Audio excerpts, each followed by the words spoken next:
Jemi rikthyer në studio, do ta vijmë bisedën aty ku e lam sa i takon kritereve që aplikohen dhe nëse është e domosdoshme në këtë fazë kur një pjesë e pensionistëve janë jashtë skemës që të rishikohen kushtet në mënyrë që edhe ata të bëhen pjesë e përfitimit, po zoti Hashimi. Atëherë, cilat kategori janë përjashtuar me dy vendime të Këshillit të Ministrave? Para, nëse flasim për vendimin nr. 565 të 2006, janë përjashtuar të gjithë ata pensionistë kryefamiljarë që nuk konsumojnë më shumë se 200 kW. Për shkak se pikërisht ndryshimi i çmimit ndodhi për konsum 200 kW. Që do të thotë, nëse një familje pensionistës nuk ka konsumuar më shumë se 200 kW, do të thotë që paguante energjinë elektrike me të vlerë që paguante para vendimit të Këshillit të Ministrave të vitit 2006. Dhe nuk ka se çfarë të mbulojë buxheti i shtetit në kuptimin e ndryshimit të çmimit të energjisë elektrike. Nëse një familje pensionistësh, por që kanë të persona të tjerë në ngarkim të punësuar ose të vetë punësuar, e thamë që ata që janë emigrantë apo kur personat në ngarkim nuk janë të punësuar apo të vetë punësuar, vendimi i Këshillit të Ministrave të takon që duhet të aplikojë dhe të regjistrohet në zyrat vendore të punësimit si punë kërkues pa punë. Po nëse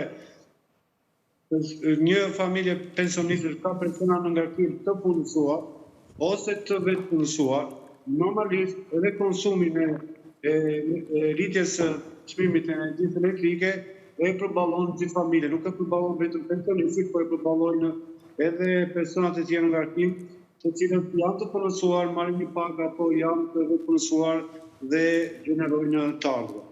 Kategoria që përmendi zoti Hoxha për personat të cilët kanë një ambient me qira dhe konsumojnë energjinë elektrike, por kontrata nuk është në emrin e tyre, është ndryrë në vendimin e Këshillit të Ministrave, edhe në vendimin e Këshillit të Ministrave nr. 565 dhe nr. 8, por nuk është parashikuar vetëm ky rast. Nuk mendoj që të paktën u flas për në Korçë. Kuptohet që në Tiranë duhet të ketë raste, për në Korçë janë raste të ralla, për mësë s'ka raste të tilla, por në Tiranë për shkak të televizionit edhe për qëndrimit të pjesës madhe të popullsisë. Po, normale që ka raste që vendosa duhet të ndryhet që këto kategori pensionistësh, kur janë gjithmonë pensionistë në familje pensionistësh, përfituesish, dhe nuk kanë persona të tjerë në ngarkim të punësuar ose të punësuar, ndoshta me atë kontratën e qerake duhet të jetë e vlefshme për ta përfituar kompensimin nga ndryshimi i çmimit të energjisë elektrike. Mund të ketë edhe raste të tjera, të cilat nuk e përfitojnë, por nuk mund të kalojmë në ndryshim të tillë që çdo familje pensionistësh, kryefamiljari, mjafton të dorëzohet një certifikat familjare, pavarësisht nga konsumi i energjisë elektrike. Unë shpjegova një çik edhe logjikën e vendimit të Këshillit të Ministrave nr. 565, apo atë që thatë ju më herët në fillim të emisionit, që një familje e cila nuk konsumon energji elektrike, paguan vetëm fashët, nuk ke çfarë kompensim t'i japin nga ndryshimi i çmimit të energjisë elektrike. Edhe pjesa tjetër që përkanën të punësuar ose të punësuar. Ajo pjesa e pensioneve të shtatit, në fakt, vendimi i Këshillit të Ministrave përcakton që nëse pensionet e fshatit banojnë në qytet, kuptohet që ata e përfitojnë në këtë kompensim nga ndryshimi i çmimit të energjisë elektrike. Bile edhe pensionet e invaliditetit, pavarësisht se banojnë në fshat, e përfitojnë kompensimin nga ndryshimi i çmimit të energjisë elektrike, gjithmonë sipas vendimeve të Këshillit të Ministrave. Kurse pjesa tjetër përfiton një kompensim dhe nuk përfiton tjetër. Kjo edhe për shkak se logjika e të dyja vendimeve të Këshillit të Ministrave janë që ajo familjet e cila gjenderon të ardhura, si në rastin e fermerëve po them, normalisht duke patur të ardhura nga toka, kur janë pensione në fshati dhe kur janë në banim në fshat, ndoshta është menduar, po duhet edhe kjo duhet të ndryshojë, të gjetur një mënyrë të tillë që edhe këta pensionistë, të cilët pavarësisht se banojnë në fshat, pavarësisht se përfitojnë pensione nga ish kooperativa bujqësore, por nuk kanë persona në ngraklim të punësuar ose të vetë punësuar të përfitojnë edhe konsumimin të tyre, nëse të parën e fitojnë pavarësisht se janë me banim në fshat dhe pavarësisht se përfitojnë në persone nga ish kooperativa administrative. Edhe, po, ne flasim për domosdoshmërinë që të rishikohen kriteret dhe kategoritë që duhet përfshihen, por nuk do të harrojmë që ka edhe kosto financiare. Unë jam me parimin, është tjetër gjë kosto. Financiare. Unë po jam me parimin që çdo ligj, çdo vendim, ose çdo praktik njerëzore në çfarë do fushet, po me që po flasim për vendimet e Këshillit Ministër për kombesim të energjisë elektrike, prej 10 vjetësh po zbatohet të dy këto vendime qeverie. Dhe kjo pikërisht ka nxjerrë në pak dobësitë që ka këto dy vendime, të cilat duhen rregulluar. Nuk kemi ne autoritet, ne jemi ata që vëmë, si të thuash, në dukje, çfarë probleme kanë këto, mënyra si do llogaritet, kostoja financiare dhe tjetër gjë, ato zbatohen pastaj dhe duhen rishikuar, sepse çdo gjë vjetërohet. Dhe kur vjetërohet, dhe unë e pyeta zotja Shumë që ka pasur nisma për ta ripar këtë vendim nga ana e Institutit të Sigurimeve Shoqërore, sepse në strategjitë dhe në dokumente zyrtare është vënë gjithnjë në dukje që është e domosdoshme që të rishikohet. Atëre, unë di me mira, jo me mira, po me dhjetra mira qytetarë, se duket edhe nga skema. Ti ke 710 përfitues. Po. Kështu pensionesh. 710.000. Dhe 150 po i rumbullakosim ke përfitues për energjinë elektrike. Do më thënë ke 150.000. Ke 150.000. Si kur t'jen nga dy këta, do më thënë ti themi që janë 300.000 pensionistë që e kanë marrë këtë gjë. Po pjesa tjetër, cilat janë kontingjente? Është ajo që tha zotja Shimi, që mund t'jenë kushtet kur kanë fëmijë të punësuar që si ardhura. Shiko, ka një gjë. Pensionist që është pensionist. Nuk kam konsum. Pensionist që është pensionist. Nuk ka konsum më shumë se 200 kW. Çfarë duhet kompensojmë? Ose nuk ka konsum Jo, po kjo merret realisht. Ti konsumon aq energji elektrike sa me parashikimin e fashës duhet ta kompensoj. Kur ti nuk e konsumuar, çfarë do të kompensoj? Pra, faturat a forfe. Si që janë këto që janë... 200 është pragu apo 300? 300 kW në muaj? Ju bëni 200 është, 200. Me apetën gjëtë e pecët, është 200 kW. Nëse ke më pak se 200 kW, nuk kompensojsh kompensim. Mbi 200. Sepse është shumë e thjeshtë. Çmimi u rit për mbi 200 kWh. Kështu që normalisht... Megjithatë këto janë politika qeveritare, kjo qeveri kështu e ka. Që të kompensonte pikërisht ndryshimin e çmimit të energjisë elektrike mbi 200 kW. Dhe kuptohet që atë kompensim me përfitonin pensionistët të cilët konsumojnë mbi 200 kW. Dhe ne kemi shumë raste, dhe kryesisht kur familjet e pensionistëve janë në emigrim, që nuk kanë konsum të energjisë elektrike. Dhe nuk ke çfarë të kompensosh për edhe me VKM 565 edhe me VKM 8 për 2015. Dhe VKM 565 ka ndryshuar disa herë, gjithmonë në favor të pensionistëve. Në fillim ka qenë vetëm kryefamiljarët dhe duhet që Po, ato ndryshimet që ne i përmendëm që kanë zgjeruar numrin e përfituesve, por ka ende kategori dhe të cilat janë ende të përjashtuara dhe Tash programi i kësaj qeverie kështu ka qenë, ka nxjerrë këto vendime se ka patur për kompetencë dhe ka mbështetur kaq sa ka mbështetur.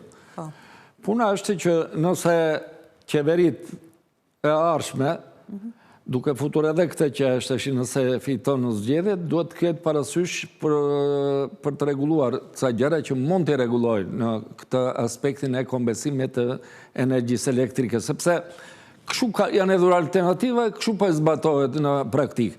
Po ka alternativat tjera nga partitë që kanë hyrë në fushat elektorale, ku thotë çmimin e energjisë elektrike do ta ulun, do ta bëjnë nga 77 që është sot për konsumatorët familjar, do ta bëjë 70, ose një alternativë tjetër që mund të jetë e besueshme, mund të marrë përkraje nga qytetarët dhe mund të bëjë përmbysjen edhe të kësaj skeme. Ne po flasim kështu si që është sot, Kështu po zbatohet kjo, me këto kritere që tha zoti Hashimi, në lidhje me plotësimin e kritereve nga qytetarët, ajo që i plotëson i merr, ajo që si plotëson detyrimisht. Kështu si që ka vënë kritere, si plotëson s'merr. Nuk ka fat për pjesën e dorëzimit kërkesës, që do të thot mund të bëhet edhe nga ata të cilët janë në pension, por nuk kanë aplikuar më herët, pra nuk kanë qenë në dieni për një skem të tillë, nuk kanë aplikuar. Sa herë kur ai çmon që i plotëson kriteret, aplikon, nuk është ndaluar që të pavarësisht kohës kur ka dalë në pension. Po fillon aman e drejta që në momentin që aplikon dhe në vazhdim. Këtë pjesën tjetër nuk e mbulon. Megjithatë, përpos pensionistëve, sepse ne u ndalëm te kjo kategori, por kur nisi të aplikojë skema, në 2015 ishin rreth 203.000 familje përfituese, apo jo, zoti Hashimi, sepse ishin dhe kategori të tjera, përfshirë edhe familje që trajtohen me ndihmë ekonomike apo me asistencë. Pikërisht që në fillim të vendimit të këtyre dyshave, fillimisht paraqikohen në familjet të cilët përfitojnë ndihmë ekonomike. Më pas në pikën 2 dhe më poshtë vazhdojnë me pensionistë. Po, janë ato që trajtohen me ndihmë ekonomike, që kanë në përbërje antar me aftësi të kufizuar, të lindur ose të bërë të tillë, që deklarohen të paft për punë me vendim të KMCAP, si edhe kryefamiljarët që përfitojnë pension invaliditeti shtetëror dhe pension invaliditeti të plot në fshat dhe nuk kanë antar të tjerë të punësuar ose të vetpunësuar. Këto janë kategoritë, përfshirë edhe ata të cilët kanë një pagë mujore bruto në 35.000 lekë, të paktën vendimi kështu e përcakton. Në muaj kur punojnë si është kryefamiljar, tani nuk ka vlerë. Nuk ka vlerë, ligje të tillë sepse nuk ka askush me këtë nivel page. Nuk duhet të riparë shumë ky kriteri, duke qenë se... Pra, zoti Hashimi, dalim që kanë qenë disa kritere që, siç përmendi zoti Hoxha, ka nevojë të rishikohen, duke qenë se nuk i përshtatet kontekstit aktual. Pastaj kjo ka të bëjë edhe me mundësitë e shtetit, se sa mund ta zgjerojë, me të thjesht, jo vetëm me të trajtuar këto. Po duke shikuar ato që dojnë në zbatimin e këtyre dy vendimeve. Përfshirë personat paraplegjik dhe tetraplegjik. Edhe sipas mundësisë që ka qeveria, se ata e bëjnë menaxhimin e fondeve, për t'i mbështetur ose jo. Këtë, derisa e konstatojmë ne, sigurisht ka edhe njerëz pranë qeverisë që merren me këtë punë dhe mund ta kenë konstatuar. Një pyetje të fundit kam për ju, zoti Hashimi. Ka afat, pra, për sa kohë mund të përfitohet ky kompensim? Dhe është që do thotë është i përhershëm dhe ka momente kur mund të ndërpritet? Ka përcaktime të tilla? Në praktikën që ndjekin detyrat anale të sigurisë shoqërore, nëse vërtetohet me dokumenta që një familje përbëhet vetëm nga 2 pensionistë, por e grua, apo nga një pensionist i vetëm, normalisht dhe ka më shumë se 200 kW konsum, në historikun e vet, po them në 6 muajt e fundit.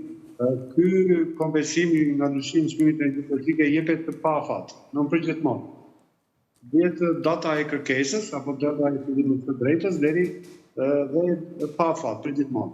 Kurse në rastet e tjera kur dhe afati i përfitimit është i përcaktuar, siç është po them rasti i pensioneve të invaliditetit apo pensioneve të parakohshme si ishull Sarakë, apo pensionet eminatorëve, qoftë nga trajtimi veçantë, nga ligji 150 i vitit 2014, nga ligji 29, ato janë me afatin e përfitimit të pensionit, pavarësisht nga kategoria që përfitojnë. Kurse në një pjesë të fare vogël, ku strukturat e sigurisë shoqërore konstatojnë që konsumi i energjisë elektrike të paktën në 6 muajt e fundit të luatet midis po them konsumit 200 kW, rreth 200 kW, normalisht ne ndjekim një praktikë që e njoftojmë qytetarin kuptohet që këtë kompensim e japim me afat 3 ose 6 muaj dhe më pas qytetari duhet të rinovojë dokumentat për të vërtetuar që ka konsum mbi 200 kW. Në rastet kur ka persona në ngarkim, por janë publikues të papunën, nuk janë të punësuar ose të vetpunësuar, kjo e konfirmuar dhe nga zyrat vendore të punësimit, normalisht afati është 1 vit sepse dhe regjistrimi si punëkues si pa punë, në zyrat vendore të punësimit është për të vit. Sepse duhet integrohet më pas në tregun e punës. Mund të ndryshojnë në kushtet dhe normalisht dhe dokumentacionit duhet të përsëritet. E qartë. Mirë, zote Hashimi, unë ju falenderoj. Kënaqësi që ju kisha. Ka një problem në këto. Juve me të drejtë bet pyetjen deri ka raste deri kur mund ta marrë kombesimin. Përfitimin, po. Parimi i bazë është që sa ti në fuqi këto ligjet, do ta marrin sigurisht duke përgjigjur ato dokumentat dhe kushtet. Nëse bjen nga fuqia këto, se mund të revokohen nga ajo që e ka nxjerrë këtë vendim, domethënë qeveria, nëse i revokon këto, se detyrimin ligjor e ka për pensionet, këto quhen kombesime, sipas mundësisë ose mund ta shtoj, po mund të vijë rasti që të shtoj pensionin në mënyrë të tillë që të mos ketë nevojë për këto 648 dhe ashtu, ta bëj 250 euro për shembull. S'ka nevojë, i ka futur atij të gjitha. Pra varet se si do mbështeten nga ligji. Po kështu siç është me këto dy vendime, me kriteret, kështu do ta marrin këta. Duke qenë gjithmonë në kontroll nga sigurimet shoqërore për plotësimin e kushteve. Kur e shikojnë që s'plotson kushtet, largohet nga kjo skemë. Ndërkohë, kur shikon individi që plotson kushtet, ka të drejtë të aplikojë dhe ta përfitojë, se është në fuqi ligji. E qartë, mirë. Unë dua t'ju bëj dhe një pyetje të fundit, lidhur me atë që e nisëm në fakt diskutimin. Partitë politike përballë pensionistëve në këto zgjedhje parlamentare të 11 majit. Ne kemi gati më shumë se një vit që diskutojmë edhe në studion e emisionit Box to Box këtu në Skan, mbi çështje dhe aspekte që kanë të bëjnë me pensionistët, që nga masat e përfitimit, pra që janë caktuar nga ana e Institutit të Sigurimeve Shoqërore, kostot që ata kanë, pra shpenzimet, vështirësitë me cilat hasen, dim në çfarë situate janë, pra se sa të ardhura sigurojnë në muaj, edhe ndodh që sa herë kur jemi përpara zgjedhjeve ka një vëmendje të shtuar ndaj kësaj kategorie. Edhe ajo që unë dua t'ju pyes është nëse e shihni këtë vëmendje të orientuar nga pra një vëmendje e cila kërkon të orientojë votën e tyre, apo për herë të parë ka një vëmendje për të adresuar të gjitha çështjet që kanë të bëjnë me të moshuarit dhe për të mundësuar atyre një trajtesë më dinjitoze edhe për të riparë, sepse është vërtet e nevojshme, masën e tyre të përfitimit. Të gjitha programet e parashtruara deri më tani. Janë programe që përmbushin pritshmëritë, janë programe që i kënaqin pensionistët, apo sërish mbeten premtime që janë të vështira të realizohen edhe për shkak të kostos së lartë financiare që kanë?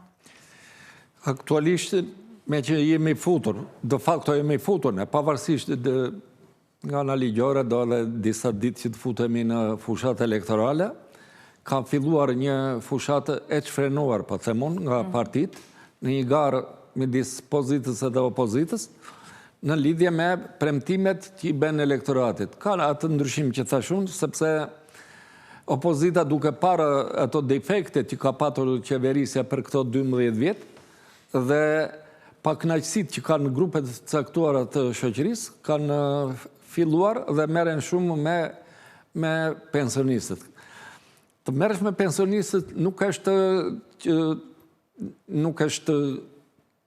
keq, është mirë që të merresh me pensionistët. Pra është mirë që të përqendrohet vëmendja dhe fokusi. Po të merresh për të zgjidhur problemet që kanë. Cilat janë problemet e pensionistëve tash më dihen.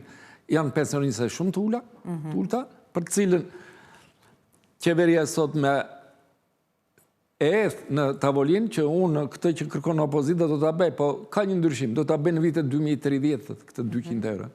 Ndërsa opozita thotë do ta bëjnë që në 3 muajt e parë, sepse me të drejtë qoftë kjo opozitë, qoftë edhe një qeveri tjetër që të ishte mikse, do të kishte në nder të merreshe me pensionistët dhe të realizonte një pension sa më të lartë, duke filluar që nga 50%, jo më të vogël se 50% të pagës minimale, edhe më lartë, për të krijuar kushte normale. Njëkohësisht, unë e kam ngritur njerë në këtu tek ju, në lidhje me konsumin e produkteve të qytetarëve pensionist që konsumohet bashkë me TVSH-n. Do me thënë shteti i merë qytetarit pensionist në rastet kur ai vetë merë bën si të thuash transaksionet dhe bleret ose shërbimet, paguan dhe TVSH-n. Po kjo TVSH-ja është për të kontrolluar si lëviz malli. Ky është s'ka i fundon, nuk e merr për biznes një pensionist. Atë produktin që e merr për konsum, për të mbajtur veten. Kështu që detyrimisht duhet t'ja rikthej këtë dhe është hedhur alternativa edhe nga opozita që të kiet për të rikthyer TVSH-n në një kështu bile për të joshur qytetarët, por edhe mundësia është që në vit të krijojë dhe atë të quajturit pensionin e 13. Nëse do t'jetë edhe kjo, do t'jetë shumë mirë, sepse me një bonus në fund vitit, që ka filluar një praktikë nga vitet 2006 këte, jo, ka filluar që erdhe. Po, bonusi po, por që është si zëmë vetën buxhet ka nisur pas vitit 2020. Faktikisht, ka ardhur koha që të realizohen të gjitha këto që premtohen, sepse mundësia teorike është që në Shqipëri të ketë pensione më dinjitoze. Pra ka koha të ketë pensione dinjitoze dhe mënyra se si mund bëhet të gjitha me këto që përmendim janë të realizueshme në aspektin I grupojmë vetëm në një financiar. Unë thjesht them menaxhim i mirë i burimeve financiare, që ne si Shqipëri, burimet ekonomike, i kemi resurset, i kemi më të mira se të gjithë komshitë e tjerë. Dhe nuk ka kuptim që ne të kemi pensione dhe rroga më të ulta se fqinjta. Në raport me vendet e rajonit. Po të shtrëgohen të mos shpërdorohen, po them. Nuk po them atë fjalën tjetër që është më rënd, vjedhjen edhe kështu, po mos administrim të fondeve publike, po të administrohen ka mundësi që ne të jetojmë më mirë se si. Ka për këtë kategori. Mirë. Zotë Hoxha, unë ju falenderoj. Si gjithë një kënaqësi që u kisha. Mirë, faleminderit edhe ju që na ndoqët. Ne kemi rritur në fund të emisionit edhe për sot. Takimi i radhës do të jetë sërish të hënën në orën 16 deri atëherë mirupafshim.